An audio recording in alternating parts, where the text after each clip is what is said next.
Assalamualaikum warahmatullahi wabarakatuh. Salam sejahtera, Om Swastiastu, salam kebajikan, dan salam nama budaya. Baik, saudara sedulur dimanapun Anda berada, kali ini kita mau obrolan senggang ya. Semoga bermanfaat, ya diskusi aja ya. Oke, saya berpikir bahwa seringkali orang bertanya ya, kenapa harus belajar agama, kenapa harus belajar spiritual, atau kenapa belajar mendalami ya pengetahuan-pengetahuan tentang tauhid ya. Jadi dalam agama pun ada traktat ya, ada syariat, tarekat, hakikat dan makrifat. Oke, di dalam spiritual kita mempelajari ilmu makrifat. Itu lintasnya ya, prosesnya belajar untuk memahami tentang hal-hal yang terkait dengan semesta ya, tentang Tuhan ya, kecerdasan yang tanpa batas. Lalu pertanyaannya cuma satu hal yang mungkin banyak orang bertanya. Apa buktinya kalau seseorang itu sudah belajar agama secara full ataupun pandai atau ahli ya, atau kebalikannya belajar tentang ilmu spiritual ya. Kalau di dalam ilmu spiritual dia nggak disebut ustadz, kiai ataupun guru, dia disebut adalah pekerja cahaya. Oke, pekerja cahaya. Nah, apa buktinya? Itu hasil akhirnya apa? Kan kalau setiap proses harus ada hasil akhir. Ngapain berjalan di proses terus-menerus, betul? Ya, tapi nggak pernah tahu hasil akhirnya seperti apa. Di dalam semua kitab suci, responnya adalah tetap sama. Tujuan akhirnya adalah membuat akhlakul karim atau akhlak yang mulia. Belajar agama, belajar spiritual. Lalu kalau memang udah belajar, terus kita merasa bahwa, wah, udah banyak pengetahuan nih. Udah tahu ilmunya. Udah tahu Allah apa, Tuhan apa, surga apa, neraka apa, atau ilmu-ilmu spiritual apa. Saya sudah mendalaminya, meditasi seperti apa. Atau sudah mengalami sendiri ya, udah merasa bahwa ilmunya cukup ataupun ilmunya berkesampaian ya, sehingga berkesesuaian dirinya setelah mampu memahami tingkat makrifatnya. Oke? Nah, terus apa buktinya gitu, hasil akhirnya? Kalau hasil akhirnya hanya merasa bahwa dia kelebihan pengetahuan ataupun dia menampung pemahaman yang lebih baik ya, baik itu tingkat kesadaran ya. Karena kata orang kalau udah makrifat harus tinggi tingkat kesadarannya. Kesadaran itu adalah tingkat kesiagaan individu ya dalam menerima stimulus eksternal maupun internal ya. Ya, tentang peristiwa-peristiwa, kejadian, sensasi tubuh, apapun itu ya, sensasi pikiran, itu semuanya stimulus-stimulus, yaitu reaksi dan respon dari salah satu indera kita terhadap sasaran atau objek-objek yang bersangkutan. Ya, kira-kira seperti itu. Jadi, ketika belajar aja, udah pasti kita harus punya kesadaran. Ya, jadi kalau tingkat kesadaran lebih tinggi, wajib hukumnya. Jadi hasil akhir dari mempelajari ilmu-ilmu itu, ilmu agama ataupun ilmu spiritual, hasilnya apa? Yang pertama adalah kesadaran, yaitu apa?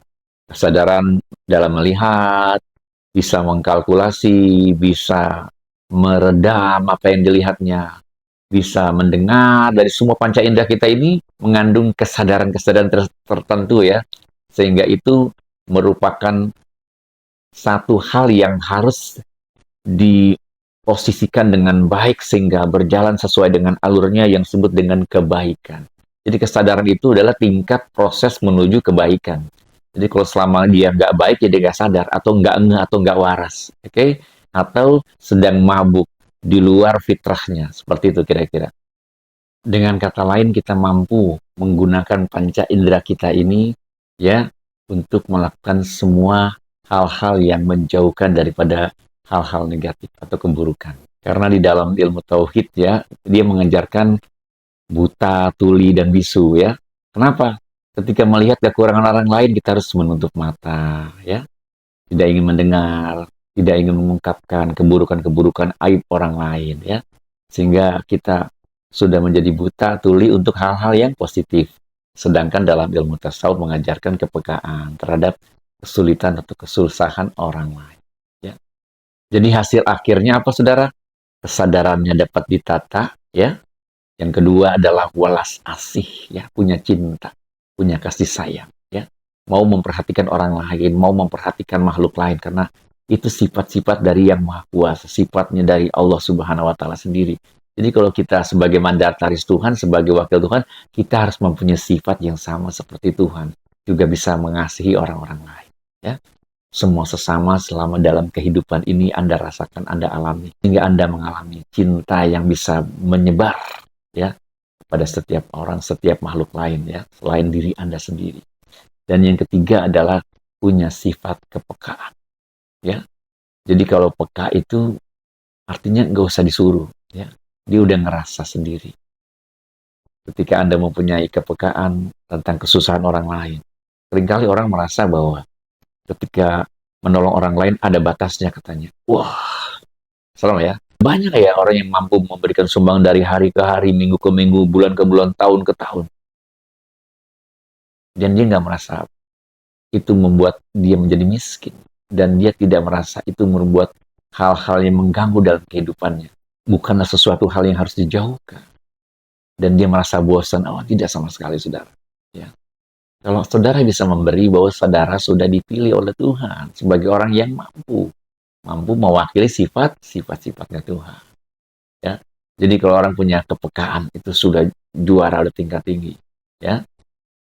Dan saudara jangan pernah takutan ketika orang datang kepada saudara, wah jangan-jangan dia mau minta tolong lagi, wah jangan-jangan mau minjem duit lagi, jangan-jangan, wah banyak ketakutan-ketakutan yang saudara sudah mengilusi diri sendiri dan membuat prasangka dan memaknai orang lain dengan hal-hal yang buruk dalam pikiran saudara.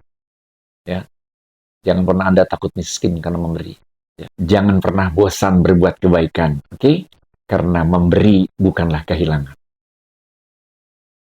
Ada sedikit kata-kata bijak, ya, mungkin bisa Anda kutip, yaitu ketika Anda lebih bahagia ataupun lebih senang atau lebih suka memperoleh uang ataupun harta ataupun rezeki, namun Anda tidak ingin mengeluarkannya sebagai sedekah, maka yakinlah Anda dikatakan ahli dunia. Dan sebaliknya, ketika Anda lebih senang dan lebih bahagia untuk berbagi atau mengeluarkan sedekah, ya, lebih bahagia daripada sekedar memperolehnya, maka Anda dapat dikatakan ahli akhirat. Jadi sekali lagi buat siapapun itu, ya, mau dia seorang ahli agama ataupun ahli spiritual, jangan berbangga diri ketika Anda sudah mampu, ya, sudah mampu mengadopsi pengetahuannya, sudah mampu mengumpulkan pengetahuannya, dan merasa sudah sampai kepada titik yang ditujunya. Namun hasil akhirnya bukan sampai di situ, tetapi hasil akhirnya adalah berupa do it, ya, perilakunya. Apa yang bisa dilakukannya, ya? Itu dapat dikatakan sukses sebagai pohon yang berbuah, punya manfaat buat makhluk lain. Jadi hasil akhirnya sebagai pesan, ya, pengetuk hati agar dapat menjelaga dalam kehidupannya sehari-hari, yaitu setiap orang, setiap siapapun belajar ilmu apapun dalam kehidupan ini, baik ilmu hal-hal yang terkait dengan ilmu keduniaan maupun ilmu agama atau ilmu spiritual, maka hasil akhirnya adalah, pertama adalah harus memiliki kesadaran yang dapat ditata sehingga dia memiliki pengendalian diri yang baik. Oke? Yang kedua adalah welas asih. Dia harus mempunyai cinta, ya, sehingga hidupnya penuh harmoni. Semua adalah bagian daripada rahmat Tuhan yang harus diberikan kasih sayang, saling berbagi kasih kepada siapapun, kapanpun, dan dimanapun. Baik, dalam hal yang terpuji tentunya. Baik, yang ketiga adalah dia harus mempunyai kepekaan atau empati, sehingga dia selalu hatinya ternaungi untuk mau mengerti kesulitan dan kesusahan orang lain, sehingga dia menjadi tangan-tangan Tuhan dalam kesulitan orang lain. Akhirul kalam, terima kasih, semoga bermanfaat. Mohon maaf apabila ada kekurangan di sana sini. Assalamualaikum warahmatullahi wabarakatuh.